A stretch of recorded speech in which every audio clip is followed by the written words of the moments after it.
Hello, friends. Because of the unfortunate state of censorship, deplatforming, and misinformation, I issue this disclaimer. This show is for entertainment purposes. The views of my guests do not necessarily reflect that of my own. Always use discernment and enjoy this episode. I think it's just going to get weirder and weirder and weirder, and finally it's going to be so weird that people are going to have to talk about how weird it is.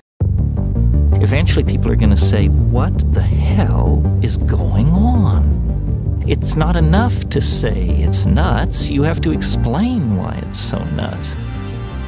The invention of artificial life, the cloning of human beings, possible contact with extraterrestrials, the systems which are in place to keep the world sane are utterly inadequate to the forces that have been unleashed. Welcome back to Forbidden Knowledge News. I'm your host, Chris Matthew. Today my guest is Borealis. First, a couple of announcements.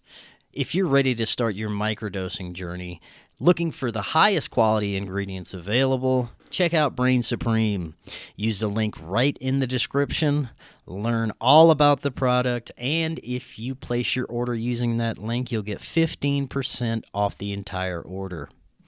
Also, be sure to watch the Forbidden documentary, Occult Louisiana, available on Tubi and multiple streaming platforms. This helps with our upcoming promotion for Doors of Perception, which will be available for you to download our pre-release version by the end of the month. It should be available on Vimeo and our website. If you'd like to lock in your order, you can do so by emailing me, forbiddenknowledgenews@gmail.com. It's only $5. We are booking guests for March and April. If you have suggestions or you'd like to be a guest, email me, forbiddenknowledgenews@gmail.com. Today I want to welcome Borealis. He is host of Forum Borealis, where he features conversational, in-depth interviews with the most interesting authors, scholars, researchers, and free thinkers of today, exploring obscure, anomalous, and system-critical topics within history, culture, philosophy, science, and politics. Al, welcome. How you doing? Howdy. How are you doing? I'm excellent. It's great to have you on. I've really enjoyed the information and research you've been presenting on your YouTube channel and your podcast. I highly recommend everyone going check those out. I'll have those links right in the description. Today, I wanted to share your research and the possibility that much of what we know about the UFO phenomena may be a psychological operation that plays on the powers of collective perception and manifestation, also by using hidden advanced breakaway factions with extremely exotic technologies. And this opens up many possibilities we can explore, and you've done some great research. But before we get too deep into this is your first time on, let the audience know just a little bit about yourself and where they can find you. So I started out probably around the same time you did, in 15, and already then I thought it was too late. And so I started actually at YouTube. I did the opposite. Many starts in podcast and they transition over to YouTube, but for me it was the other way around. But I've abandoned YouTube like 3 years ago or something. I haven't released any, it's kind of self-sabotaging because I had more listeners there. I think I have 50,000. Most of those I gained before they censored YouTube, but then I got straight into the naughty list and they strangled. So what was the point? They were taking down my shows. If I released new shows, I risked losing the whole channel, right? At least those who are there now are vetted. Some are thrown off, but they went too hard. They have this crazy, tyrannical, fascist, retrospective guilt, which is unheard of in modern society, injustice and everything. But so yeah, why have the channel when they're not giving me new listeners and they're strangling and disappearing shows? So I started facing over to podcasts like when was that? Not that, maybe 5 years ago or something. 6 years, I don't remember. I was shocked. You had to pay? In YouTube, I'm getting paid. Right. I was spoiled, right? And now I have about the same amount of followers, but it's completely different people, I've noticed. Those who follow video platforms are not the same who follow audio platforms. And the hardcore supporters, those who really are into my show, they become members of my channel, which is forumborealis.net. And one more thing I could say about my show is that when I started off, I must admit, look, I've been saying very often that I've been predicting stuff that has come to pass. I have been very early on. Nobody else is mentioning it, so I think I should do it myself. I've been ahead of the curve in so many things. But one thing that really took me by surprise, that I've been saying the opposite of what happened. I said, we will never see disclosure in our time. Forget about it. It has to be like an invasion from space to like, maybe even not even a revolution would do it. An invasion from space, maybe. And here we are. So-called conspiracy theory after conspiracy theory is proven right. I'm mentioning this because when I started out, I had this agenda of having one foot in the mainstream and one foot in the rabbit hole, like trying to bridge that gap. And now I've become conservative because the mainstream narrative is gone off the cliff, right? So now I'm almost a mainstream show.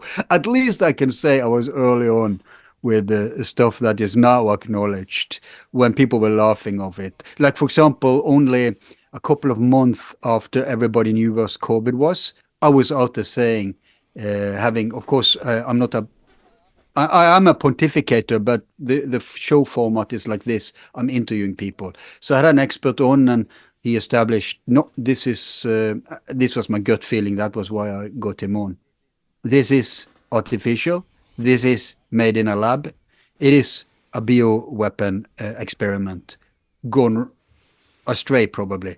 So that was even before that debate started, when people were still... Because I was, COVID came to Europe from China to Milan in Italy.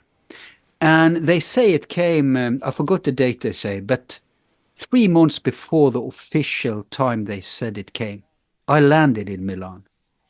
And I was greeted by people in nuclears, atomic moon suits, and they were scanning my forehead with laser. This was 3 months before they admit. So they knew it already then. I came home, what was going on? We have stuff in Milan. And then the news hit. And but anyway, I'm talking myself away from the point. No, it's all good. Great introduction. Your story's similar to mine in a sense that I did start on YouTube as well. Had a very large channel approaching 50,000 subscribers, and then it gets nuked around 2020. You lost the channel altogether? It's gone. I started a new one and then got 2 strikes on that one once I hit a couple of thousand subs, and so I just gave it up completely. Like you, I believe we need to start bringing people to the platforms where we can thrive, like the podcast, like other video platforms like Rumble and things like that. So I am glad to see that you are growing on the podcast. And when it comes to being ahead of the curve, this topic triggers a lot of people, like you said, who are really stuck in the traditional theory of nuts and bolts, little green men coming from different planets. And UFOs was one of the first topics that really drew me in and got me started with the podcast in general. And I was very open-minded from the beginning, but I did lean towards the possibility that we were being visited from little green men from other planets, or humanoids or non-human intelligences, but physical beings coming here. And the more evidence that comes out, the more brilliant people like yourself that I speak with, the more it becomes evident that not only is it not what we've been shown and not what we understand to be through our media and all the previous things we've heard about UFOs, but there's multi-layers to this the more I learn, the more I understand how much the individual's perception affects the nature of these experiences. There is operations we can discuss, there's the technology aspect, there's people's personal experiences, but they all have profound connections, they all have profound overlaps, and the deeper we get into this, the more layers that there is to uncover, and it seems like the more I understand, the less I know.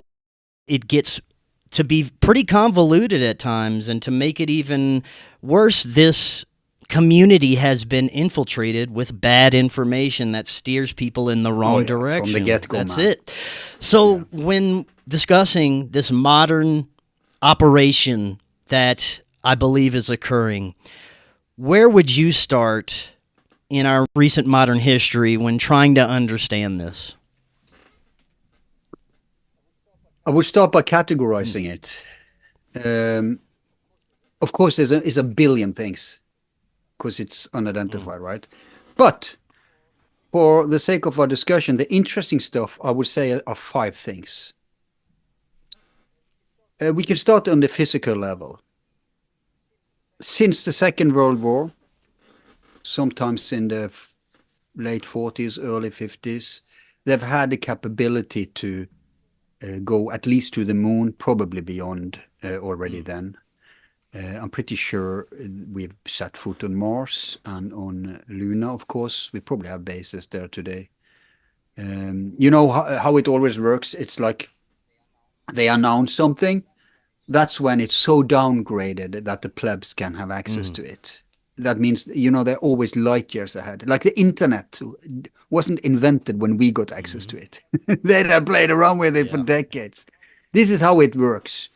And so it's downgraded, it's declassified, and the reason isn't let's throw bones to the monkeys so that we can lift them a little up. No, it's profit. Now we can make money of this crap because we have the stellar version, right? So let's take our trash and make money of it. Thank God for that incentive. Otherwise, we would still be running around in caves, hitting each other at the head with bone sticks. So anyway, that's number 1. And, you know, that's the classified space program, which is the real... See, it's very interesting times we live in because this is the thing that cannot come out. You know, if you take the layers of the deep state, exposing Democrats and woke agenda, that's an easy... Everybody can afford that, even the oligarchs, right? That's just fighting about who's gonna represent the deep state. So are there reforms going on now? Yes.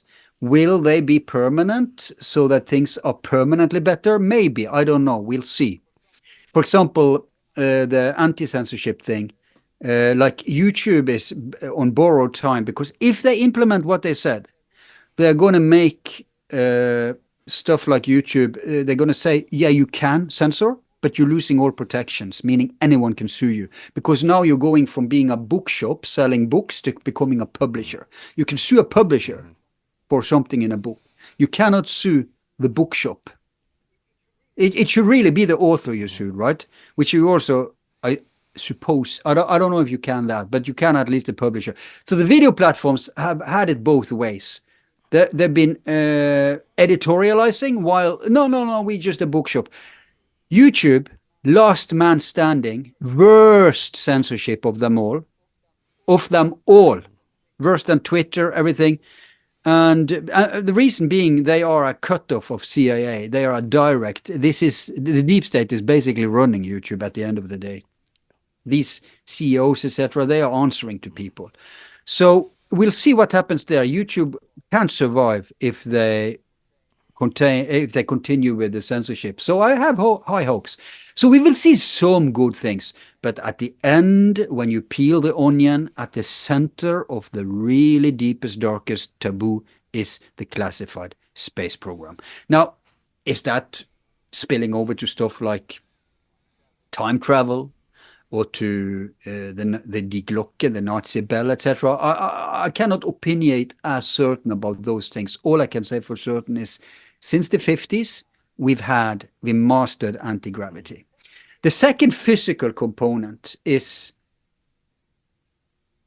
space or time crafts that are not run by a current representative power faction of Earth. I say that instead of a state or a nation because there are private networks, private corporations, private ventures that are also, I mean, most of the stuff was phased out from NASA to the private corporations because they can't be FOIA'd. It's not as serious if they do monkey business as if official actors do it in the state. Just look at now, right? Some a loose cannon like Trump comes in, right?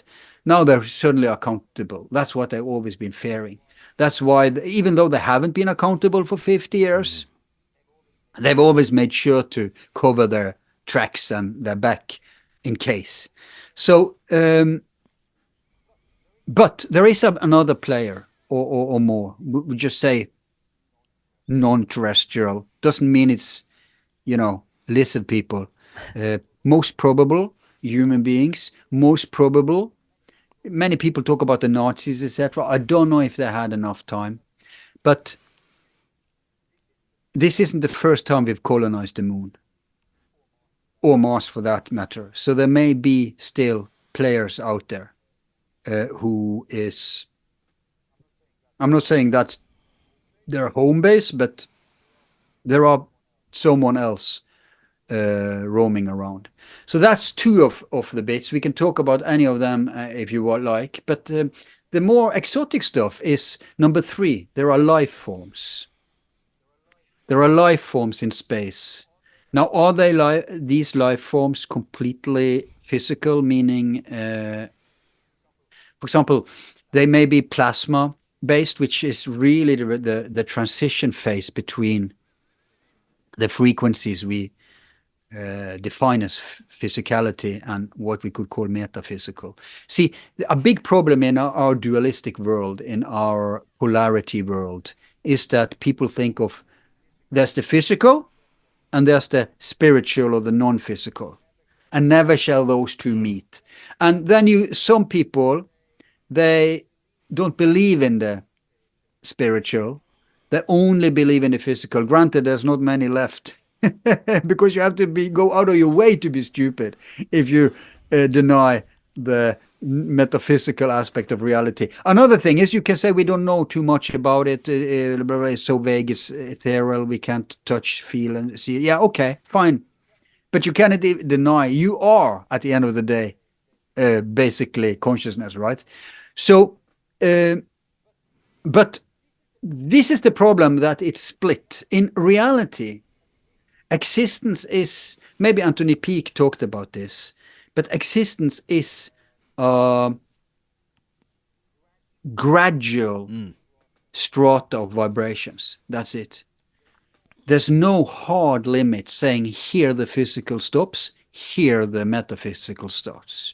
The reason we think that is that our 5 senses, which is our main windows to the objective world, as opposed to the subjective world, our 5 senses are, I don't know if it's some cosmic joke or just some cosmic sadism, but it's so limited.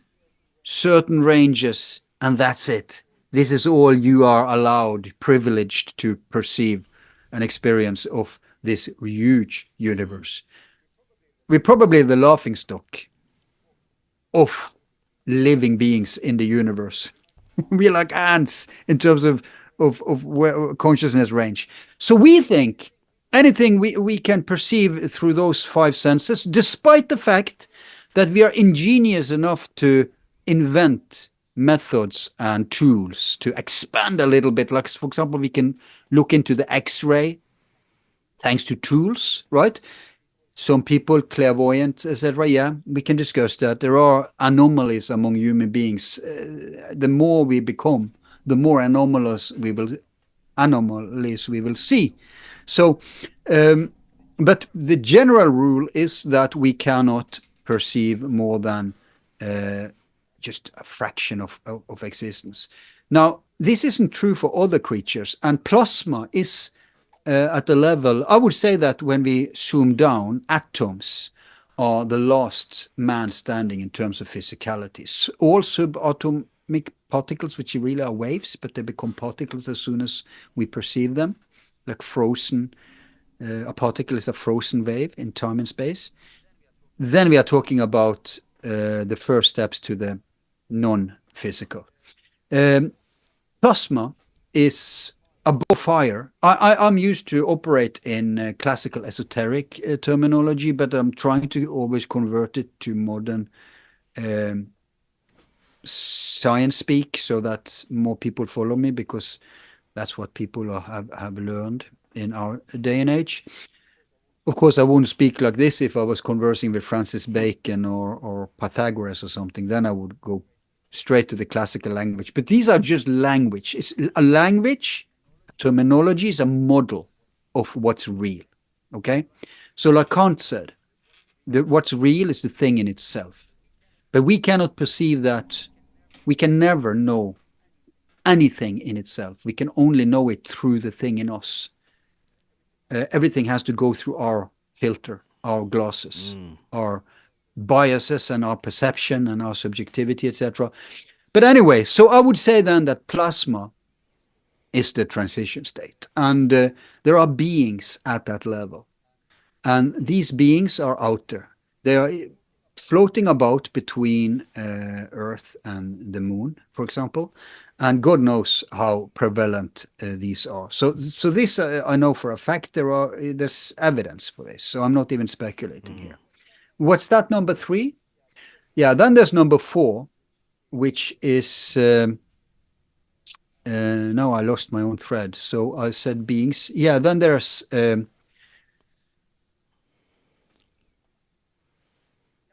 now we're coming close to egregores, etc. There are non-physical entities that can become what we call physical, because they can lower their frequencies down to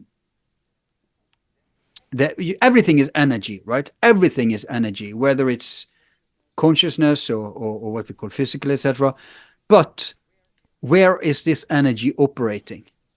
So if you operate, if you have a home in another frequency range, just like we can increase frequency, which is what we do when we, for example, use time or space crafts, other beings, to put it like that, other intelligences can do the same. And it's not just about going up, it can also be going down. And I can't talk as certain about what we're dealing with here, but they can take physical form. They did it long before the UFO, UAP thing was a concept. I mean, in esoterica, we have, in magic, they have been conjuring these entities, right? So we have that, and so they can have physical form, and they can also float about. What's the last one? You were talking about the thought forms, the physical Yeah, then it's things we create. That's right. Which you probably, to a certain extent, you could call it entities, but the psychology, like shamanic journeys, etc. Right? You encounter beings that are. It can be beings. I'm not saying they are coming into our realm. I'm saying we are going to the realm where they are operating, right? And for many people, especially people who are not trained in dealing with these things, because you can have like accidental encounters with other states of consciousness. You can have an accidental out-of-the-body experience. You can have an accidental trip, if you like. It happens when you die anyway. You can be the stupidest person in the world. You can be the most materialistic one. It doesn't matter. It's possible for anyone to. And if that happens to a mainstream person who's always believed, has always been happy living in Plato's cave, never questioned anything, and then just thrown out there for some reason or another.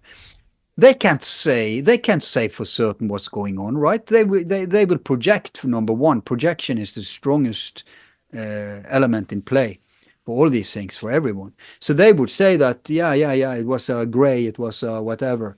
They will talk about it as if it's 3D because they are used to operating in the 3D material space. That's all they know.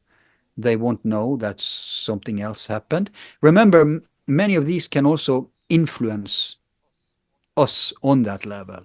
If you can influence someone on the psychological level, by will, I don't care if you're using technology or you're using more sophisticated means, like a spirit would do, you control their reality, man.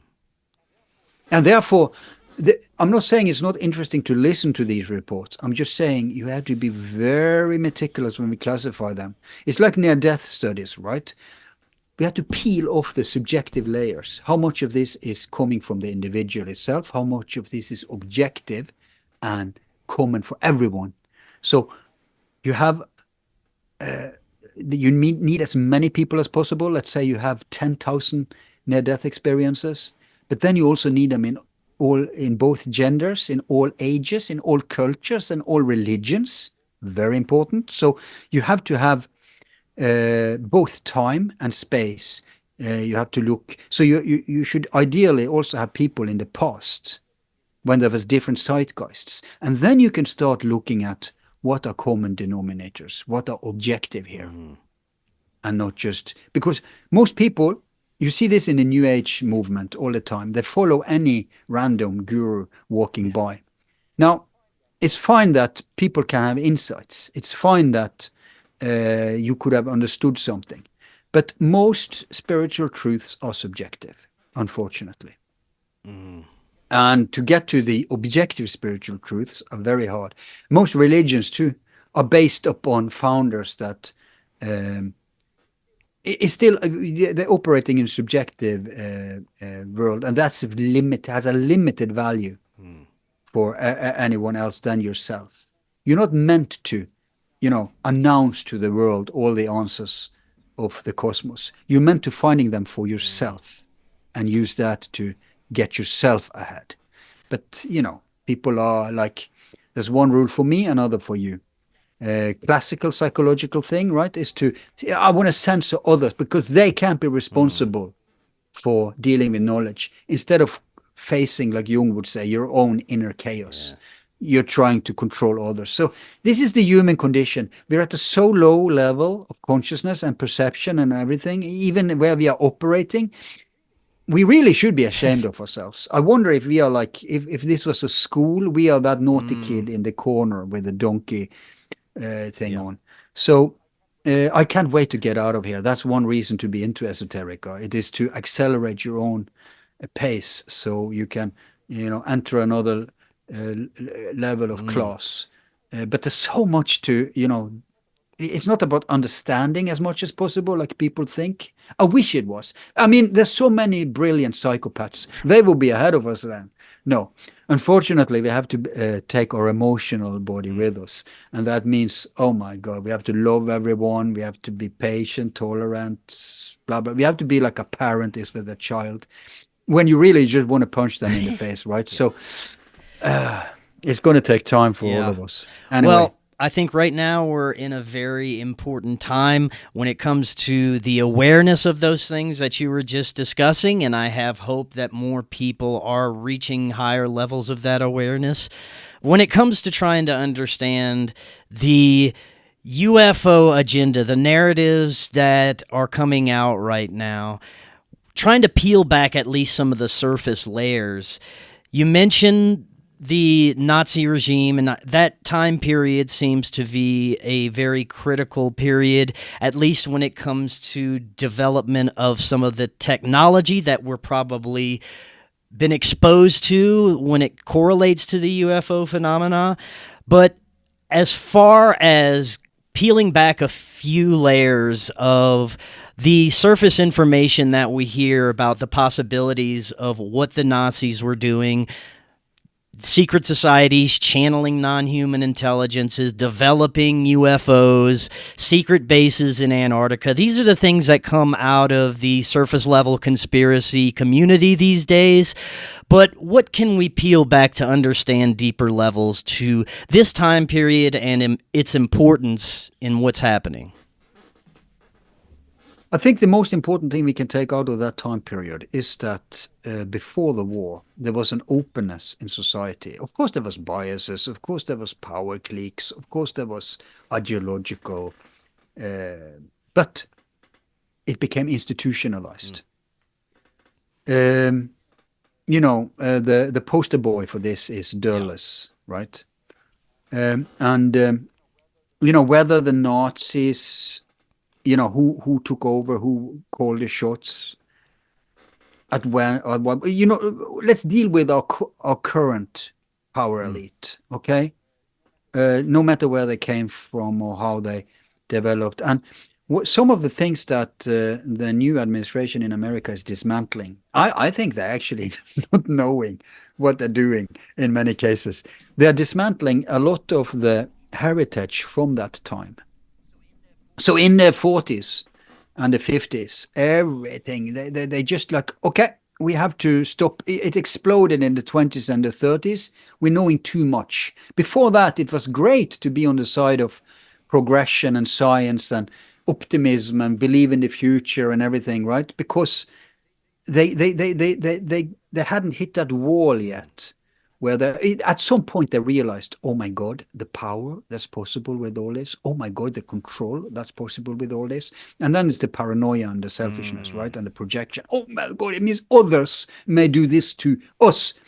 We need to force the masses into a very tiny Overton window. And we need to lock them there. We need to keep them there. Hence, materialism was never a dominating. People were more religious than anything before the war. But they put materialism, a paradigm they didn't even believe in themselves, they put it on steroids and made it the mainstream Overton window because it's so easy to control them. It was even better than Catholicism. Catholicism, which dominated Europe for 1,000 years. Too many holes. You don't need a lot of brain cells to start poking holes in that construction, right? It's a model that it works. Islamism, whatever. Those models work to a certain extent to control society. I'm not saying that there's no spiritual value in these systems. Any spiritual system has a value, actually, depending on how much of a sincere believer you are, how much you actually apply it. You can navigate almost anything. Even this, the holographic, the simulation model can even work as a new religion. But I'm saying as a control mechanism. Yeah, when you're dealing with cave dwellers in Afghanistan, sure, Islamism can work.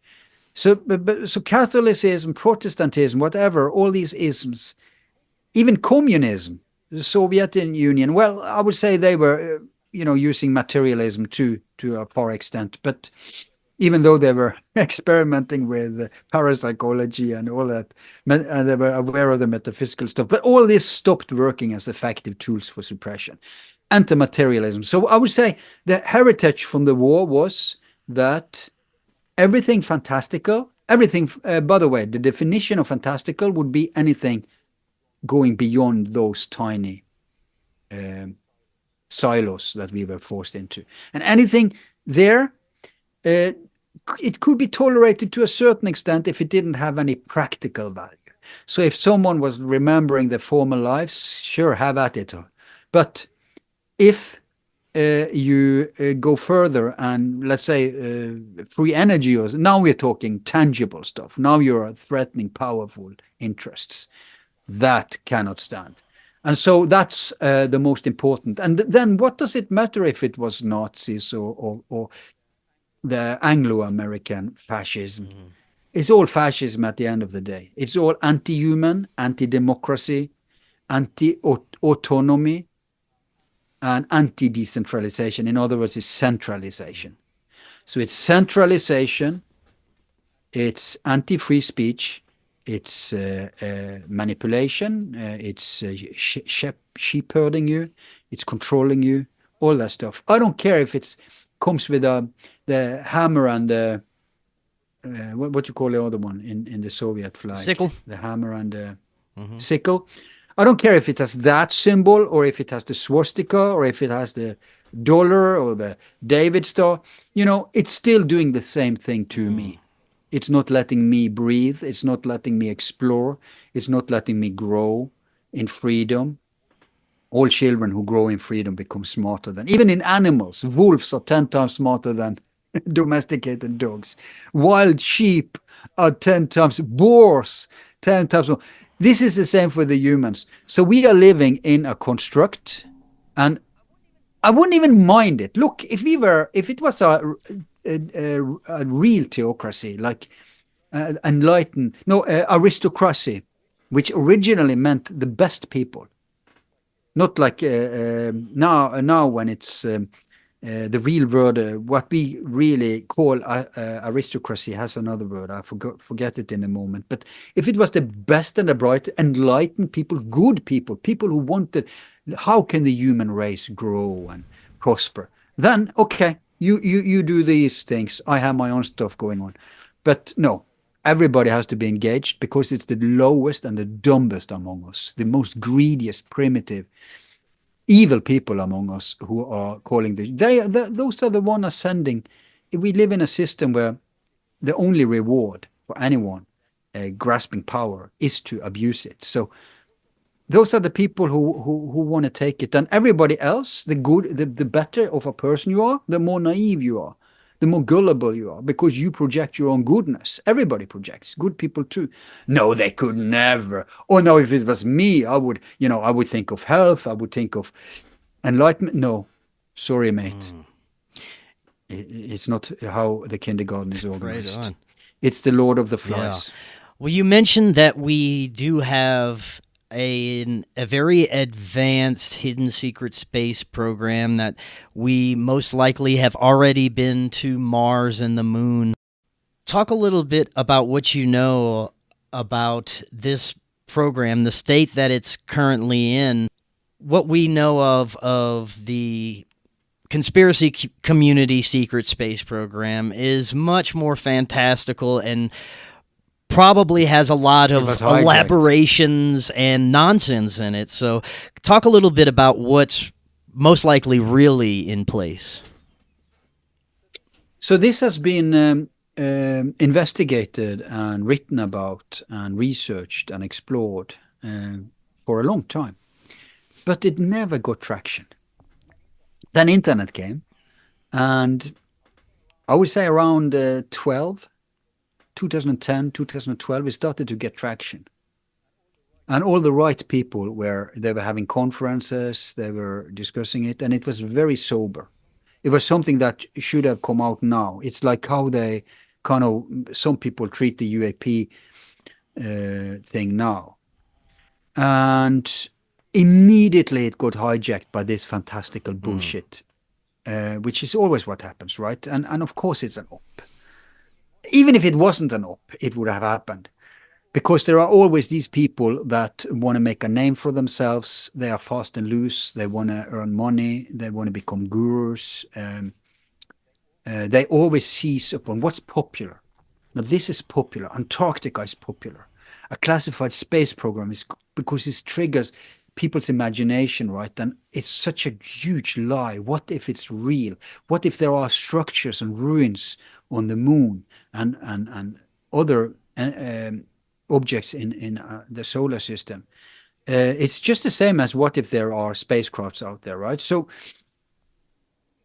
it has to be seized upon. And those people who launch outrageous conspiracy theories, I hate using that word because it's giving it to those who invented it to smack down. I don't even define my show as a conspiracy. Look, for example, me, I don't know about you, I don't know you enough, but me, I explore historical areas, I explore philosophical areas, I explore psychological areas, scientific, cultural, and then there may be conspiracies within each of these areas, right? which is, of course, that's the nature of the human game. Planning and keeping something to yourself. That's per definition. So, of course, that happens all over. So, but anyway, the classical conspiracy thing, I would say that it went off rails in the 15, 16.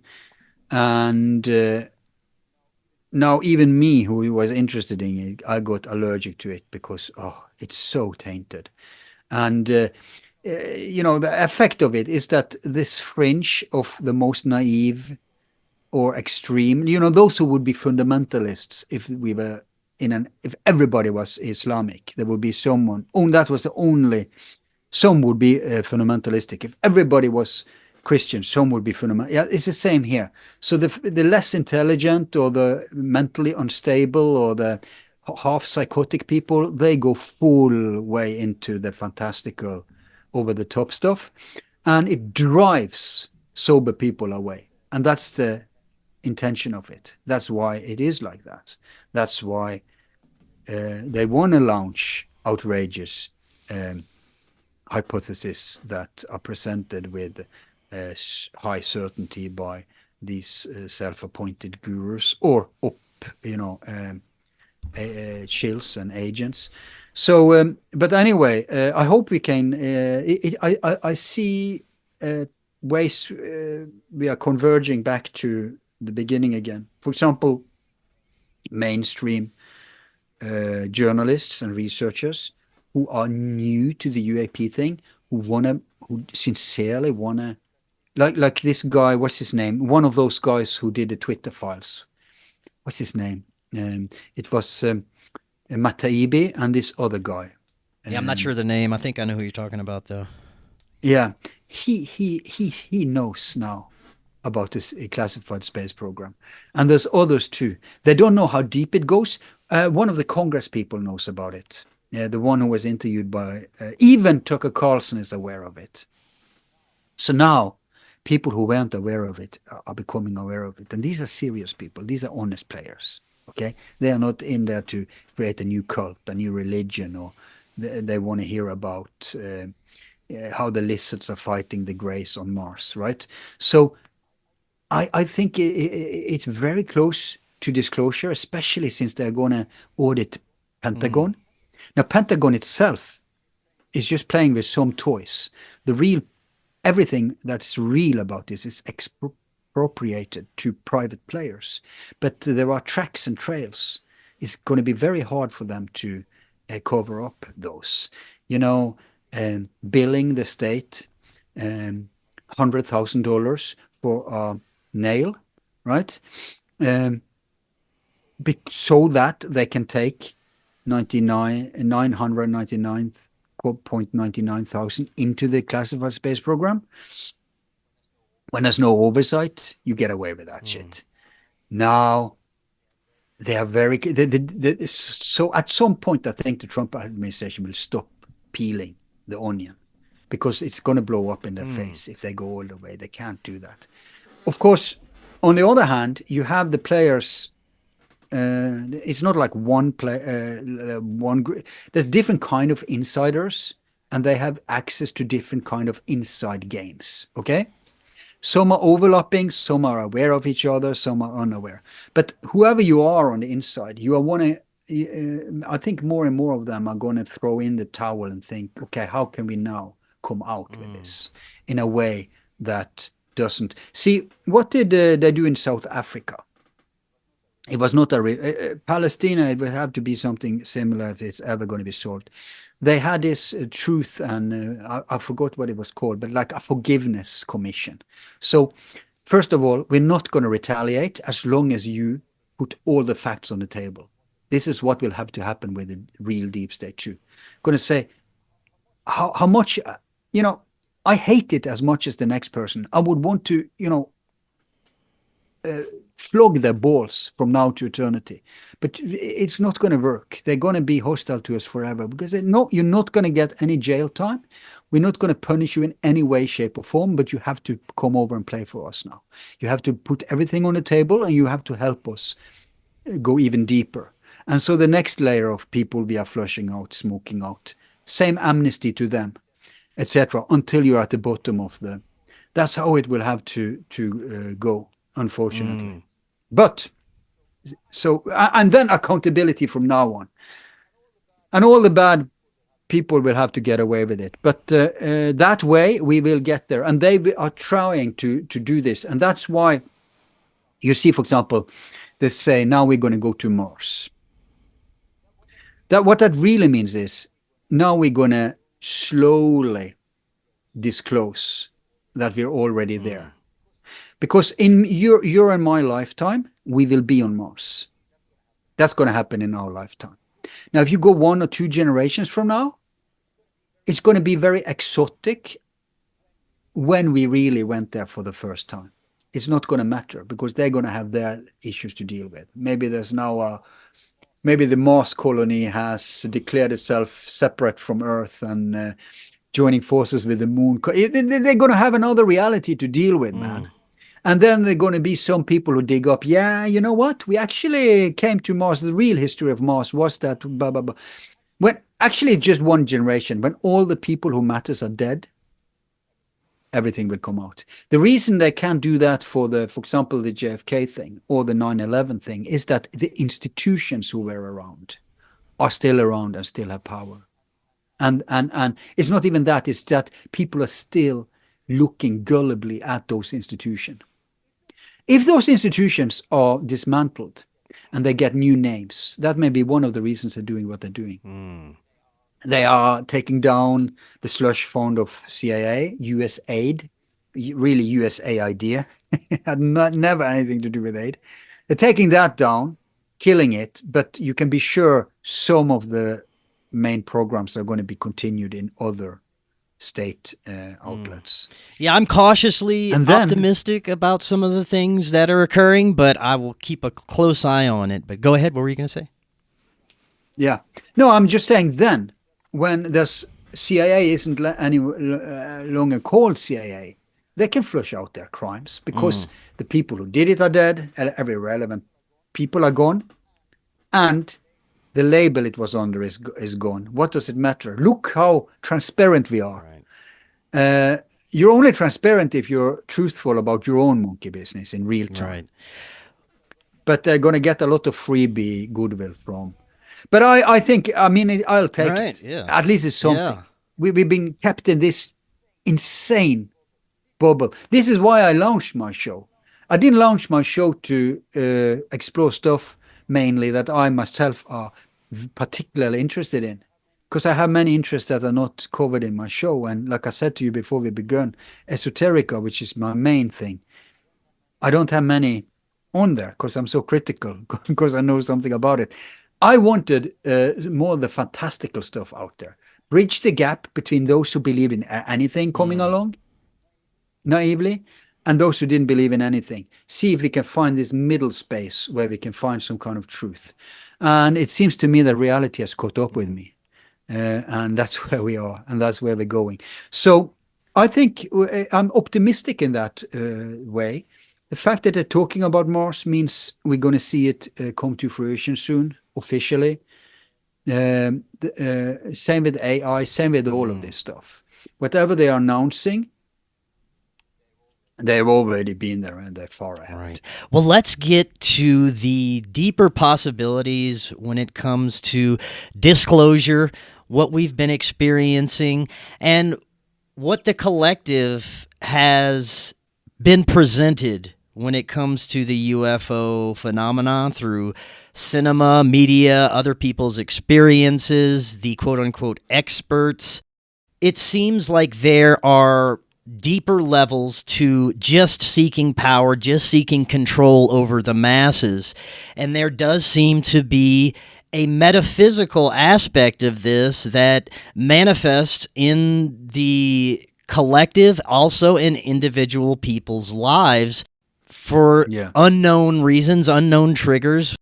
Some experiences where trauma triggers these experiences. I know that there has been heavy psychological operations that are based off of these mind control ops that came out of the 60s and 70s and probably have been implemented in many different ways through our modern technology, pharmaceuticals, our entertainment business.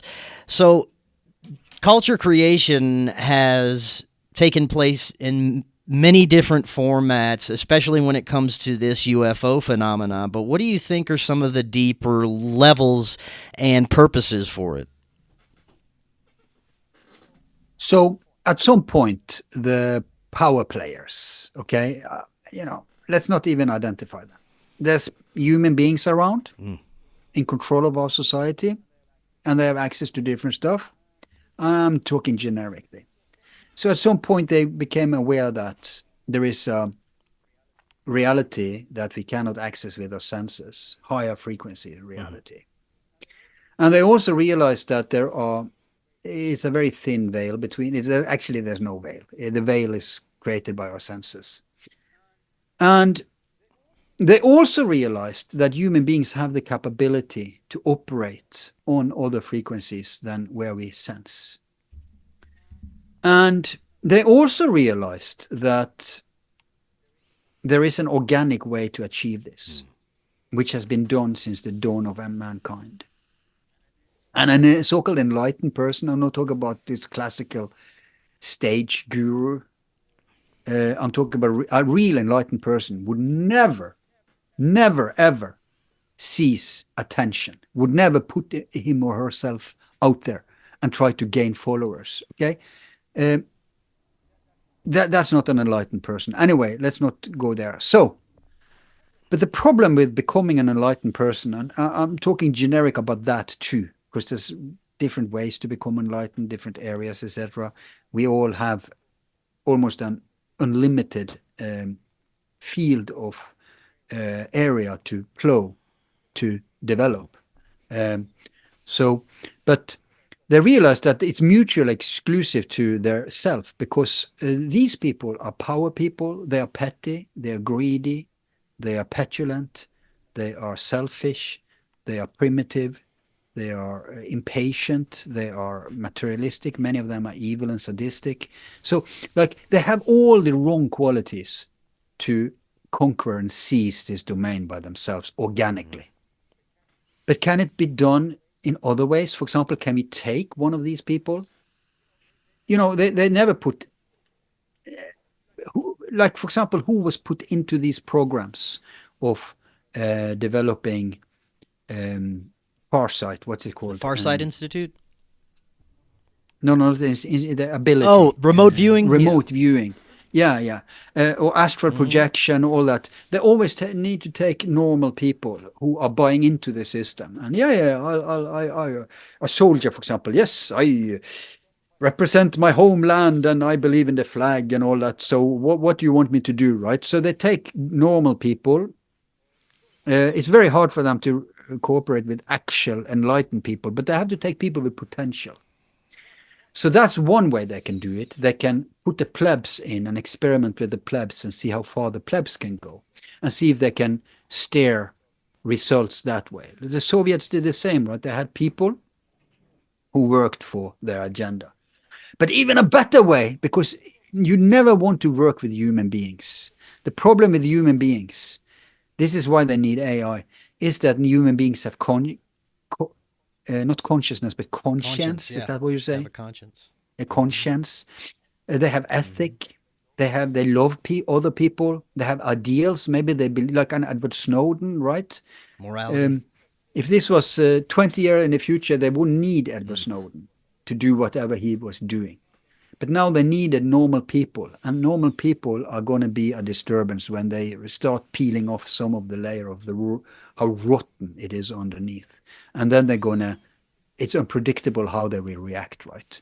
And human beings are ingenious as too. We will spontaneously discover all these things that they are doing, which is why first layer of resistance is to say nothing of it exists. Second layer of existence is to punish you if you still operate as if it exists. You're not going to get any job. You're going to be ridiculed. You're going to be punished, especially if you're an academician, because we have given all the powers. That's the new priests, right? So you can't have priests. You can't have Catholic priests saying there's no hell. when you want a Catholic hegemony. It's just going to be the same with the so-called scientists. That's why the whole COVID house of cards are coming down. Now people aren't believing in medicine or anything at all. The baby's coming out with the bathwater. Is what I did. So, and the third layer is to go after them if something happens. Worst case scenario, kill them, right? Burn them at the stake. So nothing has changed. It's just the sophistication of how we're doing this. We're still operating at the same level as 1,000 years ago or whatever.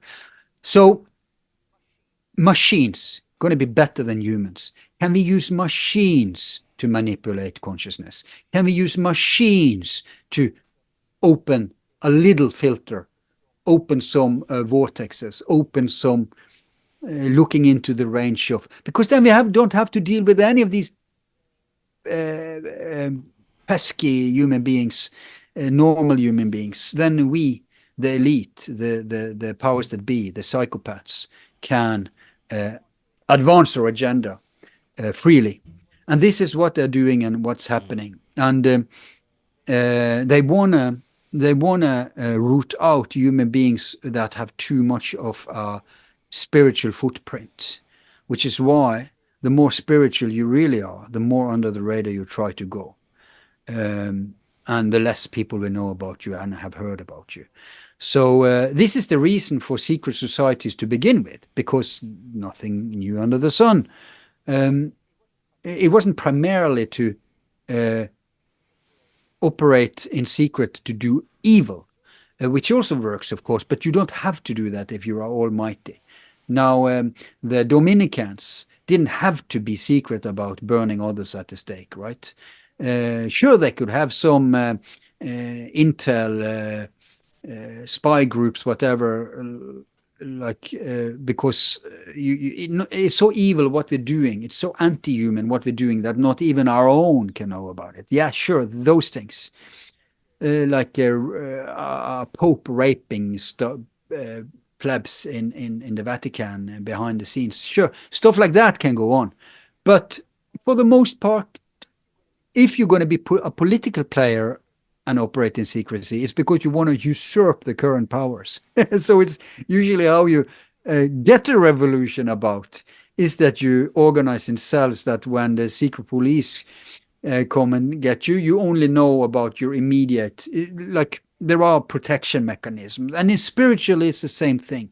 So you shouldn't be immediately skeptical when it comes to the spiritual stuff and players that are going under the radar. Like the Gnostics had to organize themselves like that, just to take an example. Or the Sufis, when they were confronted with dogmatic or orthodox forces. And so what was the original question? I forgot. We were talking about the deeper levels of the operation of the psychological UFO operation. Yeah, let's bring it back there. So,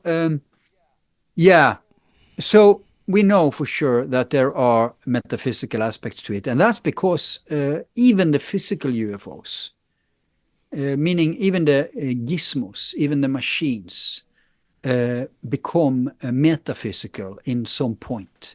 They start accelerating. You know the classical experiment in the 1800s, you had this thing going around, rum, rum, rum, and it goes faster, right? And then the sound goes up. Right. Wum, wum, wum, wum, wum, wum, wum, wum, wum, wum, wum, wum. At some point, out of the limited range of sound, right? Same with physical movement. It starts changing colors. It goes from red, the lowest frequency spectrum, up to violet, the highest. It starts, you cannot see a wheel moving. It goes fast enough. It looks as if it's standing still, right? And eventually it goes out of the limited range of vision, so-called invisible. So you can't hear it anymore. And you can't see it anymore. Now, when we come to anti-gravity, they have even more hurdles they have to pass. So they are going up to a level of vibration where you could still pick them up with, let's say, ultraviolet. And that's why we see so many UAPs in the ultraviolet spectrum around in the world. Like you have these football stadium sizes in our atmosphere and beyond our atmosphere, which I think are organic. I cannot fathom that those could be beings like us. That's very interesting. I had a gentleman around. that specializes in different filters in different types of photography of the sky, and he's captured these plasma-like, amoeba-like, organic-looking, massive creatures in the sky that can't be seen but through some of these special filters that he used on his camera. So that's very interesting. Yeah, this goes back to the 50s. One proponent of this, he wasn't by far the only one, was Wilhelm Reich. He developed a machine to bust them because he found some critters who were sucking on vitality. So they were, cloud busting machines he developed. Yeah. He called it Orgon. He had his own terminology, but it was highly scientific. Of course, he got crushed by the Food and Drug Administration and others, so they knew already then, you're not going to come here and challenge our hegemony. This area is our hegemony. But where are we? So when we have machines and tools who go into the metaphysical level, let's call it that then, you're going to start... you see, it's the same thing we live now in. People are extremely ignorant about wireless. In my country, everybody is like, I want as much wireless as possible. I'm opposite. I want as much wired as possible because I know that some frequencies interfering with the organic are damaging. It's the same as eating poison. Some frequencies are neutral, some are beneficial. So, but anyone who discovers a machine, oh my God, it's a machine that influences my organism somehow. It must be positive. You see that in New Age. So they beam themselves with all sorts of machines. They have no idea what the machine is doing. They just, I feel an effect. It must be good. They don't know if it's inducing cancer or whatever it is, right? Because there are some frequencies that resonates, some dissonate, some are neutral. The trick is to know which one are beneficial and which one are not. And so, so my point is that when you have, that was just for machines, but when you have these gizmos going up, they notice, hey, we're interfering with human beings in our organism, yes, but even consciousness. Mm-hmm. And then they could then enter mind control agendas, right? How can we create an urge? Can we create fear? They're like they have weapons, quote unquote, to I think the original idea was to use it to protesters because that's their worst nightmare, right? It's the pitchforks and the torches and the masses rising up. So they can instill, they can activate the fear center in our brain. They have things that can make us hallucinate. They have things that can make us oblivious and forget. Time lapse, right? So there are many sophisticated ways. Not the most sophisticated, not the most paranoid. They can also create sounds that we hear, right? That are not outside. So. But the perception of sound, it's the same. You hear sound. Sound isn't dependent on sound vibration. Sound vibration is just a medium for sound. When I now make a lot of noises, I pressure air out of my mouth and I compress it and I click it and I do different stuff about it. It's just a codification of energy. I'm codifying energy with these movements of energy. And then it goes to this microphone. Now, this microphone picks up on this pressure and it translates it to digital impulses that are going all the way. You're in America somewhere. Yeah. And so when it comes out here, it comes out still as pressure waves. It has nothing to do with what I originally pushed out. And then it goes into your air. First, it's picked up by the drum. What's it called in English? Yeah, something like that. Now that one interprets. So there's already like 10 layers of interpretation of signals, right? That interprets it again and sends that interpretation further through your neurons and your nerves. And eventually, after many layers of translations, it's like one man standing inside the mind. And I see this screaming that to the next man. Oh, I see this screaming that to the next man. Or like these in the old days when they was putting these fires in the mountains and they were sending them further. So eventually it arrives in the synapses of your brain where it interacts with your consciousness and it creates an image for your consciousness. In this case, it creates a sound image. So you think you're hearing my voice. And it's not like it's completely irrelevant from what I'm doing, because I can still influence what you're hearing, because at the end of the day, the causation for this vibration comes from what I'm doing. But it's nothing like the thing in itself you're perceiving. You're perceiving a 10 level translation, interpretation. It's like this game, what you call it, telephone in English? We call it the whisper game. You start by whispering something, that one whispers to the next, that one to the next, and when it comes around, it becomes something completely different. That happens too. It's distorted to a certain degree, but it's still related to what the first one devised. And so it's the same here. So they cannot in detail still do this manipulation. Now, if you were a really spiritual being, a really enlightened being that really conquered most of the human limitations, you would be able to do this without any machines. But the thing is, when you're at that level, you have no... Why the fuck would you do it? Excuse my French. You have no incentive to do that. You have no... If anything, you want to help people and make them become. So, no, they have to... These people want to do that, and... of course, some of them justify it by, I have to do it so they do it. We're doing this for the better. We have to control because it's going to be better, blah, blah, blah. They have justifications, okay? But when you're on the wrong side of that justification, you never agree anyway. So, yeah, there are interactions that are metaphysical or spiritual, and there's beings operating at that level, as you said. These beings... are they amoeba like stupid, or do they have intelligences? That's an important question.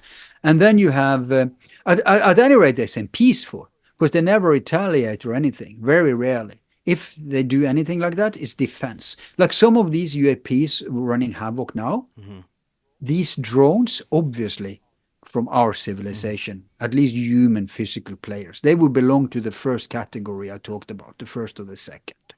Most likely the first. Then you have what's deliberately been conflating with these drones, which are not drones at all, which are plasma phenomenon out there and now interacting with these drones. I think that these are the reason these drones are out there. Because these drones are is having a UFO flap for them. But the same for these plasmas. And these plasmas are either organic things, or they are the third category, things not in our 3D, 4D dimension, but are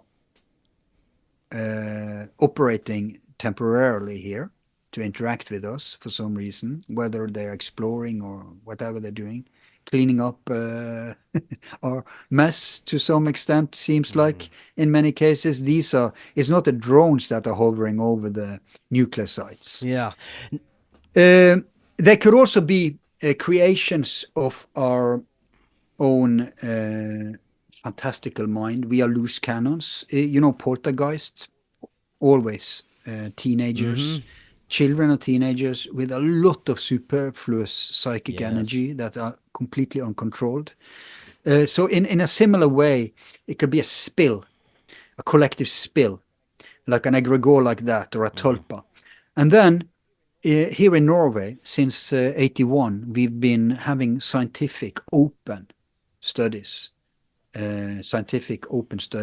by universities.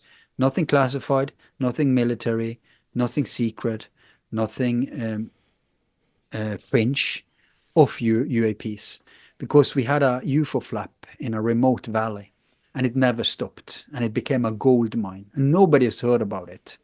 and they barely get means and money to, but they do what they can within the limited allocations they get. And what they have found is that since 81 to 91, 2001, 2021, for 35 years now, they have found that all the things that are associated with UAPs are actually also manifested there. They have energy things and plasma phenomenons. They have physical things. They have things that it's not. That's the weird thing. It's not like one thing. So they think it's like a portal, and out of this portal is spilling all sorts of phenomena. And I guess, like, if you had a portal that went the other way, that anything from Earth could trip and fall into this hole, they would see different things popping up, right?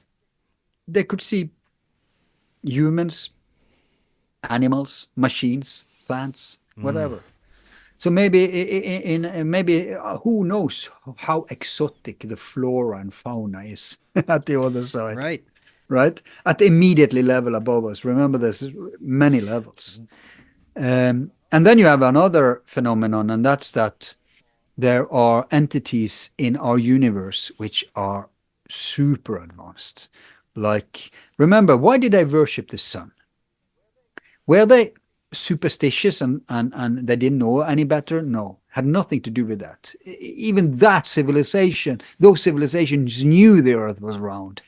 They were worshipping the sun because they acknowledged that the sun is alive. They acknowledged that the sun actually is an which is a comprimert, we say in, it's a compressed, I think is the word. It's a compressed life form. It's like pure life force compressed. It's like spilling out. Yeah, so that energy, so the sun was an entity. It was a god. It had a higher consciousness. Now, for the sun, we are but bacteria, right? We are moving so fast that it can't. Like the sun seems to be standing still for us. 1 second for the sun is probably one revolving around a bigger entity again, namely the central point of the galaxy, where all the suns are circulating around. Then you have the galaxy clusters that are going around their point again. Everything is spiral, everything is rotating and vibrating, everything is torsion, even when you zoom in to micro levels. So we're dealing here with a universal principle. Now, for us, just like we cannot perceive into certain vibration range, it's the same. I said it looks as if it's standing still because it goes so fast, right? And at certain, it just disappears. It's the same with the sun. It looks as it's standing still because it is so slow, right? Granted, we can see it move, not by the mere eye, but if we have a camera, we can see it move during 24 hours, right? It goes up and down. This is why they had to have patience in the ancient civilizations and meticulously measure, because they had lost the tools to the sophisticated tools we have now, but they could still do it by basic measurements. And they already had inherited enough information to apply it sensible to different things. So, but for the naked eye, it seems to be standing still. The vibration is so slow because you're now dealing with a bigger entity. So when you come across an ant, or let's say a fly, you are looking like a sluggish, slow thing. Not as slow as the sun. That's a bigger discrepancy in size and distance. But for the fly, you're still very slow. So you're going to smack the fly, right? And you're coming like this, and it's like the fly is sitting there egging you on. I wonder when should I leave? Should I let him come a little closer he can get before I decide. That's why if you want to smack a fly, you have to be very slow, very slow, because then the fly thinks, this big thing is standing still. It's standing still, right? And when you are very close to it, it doesn't have, that's a critical space, and then you smack it. That's the way to do it, and you trick it by using, and you will see the same in meditation. Like I was once upon a time was a meditation coach, and there's many different types of meditation. And you have one type of meditation where the meditators afterwards, they say, wow, has it only been 5 minutes? It felt like a goddamn hour, right? It's the same phenomena happening in accidents, car accidents, right? Time is, you have time to do everything, you know exactly what's going on, blah, blah, blah, but it's just a split second. Okay. Same in meditation, but then you have the opposite form of meditation where, wow, it's been an hour? I thought it felt like 5 minutes. Yeah. No, that was what I just said, right? So I meant it's been 5 minutes, felt like an hour. Right. So the difference is your consciousness. If you expand your consciousness during meditation, or if you zoom in your consciousness and crystallize it, time perception is going to be opposite. I had actually a show about time and time perception with Anthony Peake that you've had on. Where we went into that. Yeah. So, but anyway, I talked myself away. We were talking about UFO. So to answer your question very simply, yes, they discovered they can interact, but there is, remember, folks, they are not omniscient, these people. They know some things, and they know more than we do in terms of what they have found out by experimenting and poking stuff. But they are very stupid at the end of the day. I would rather listen to a real enlightened human being than someone who has access to all the great toys of our current children 100%. In charge. Yes, man. Al, this was fantastic information. We're going to have to close out here, but I'd love to have you back on soon. There's so much more we can get into. I'd love to get into the deeper layers of this. But one thing that we could probably wrap up saying is that much of what we experience with the UFO phenomena has to do with weaponizing our perception and using our own creative and imaginal abilities to manifest the outcomes that these parasites are looking to put forward. So having an understanding of this, I believe, is the first step to not participating and not getting yourself attached to it or involved in any dangerous way. So this is great information, Al. Thank you so much. Before we... Can I add something there? The wisdom of the ancients, you were touching it. Gnothis auton. Know yourself, and you shall know the gods and cosmos. That's the whole quote. So I agree. Know the thing in yourself, clean up your perception, have a clear idea of what's going on. All that stuff you said, Gnothis auton. That's our best bet until some remote day when there's going to be a complete disclosure. Yeah. I'm still skeptical. 100%. Al, thank you so much. This was fantastic. Like I said, I'd love to do this again very soon. I'll be in touch. And until next time, everyone, have a wonderful evening. We will talk again tomorrow. We'll see you then.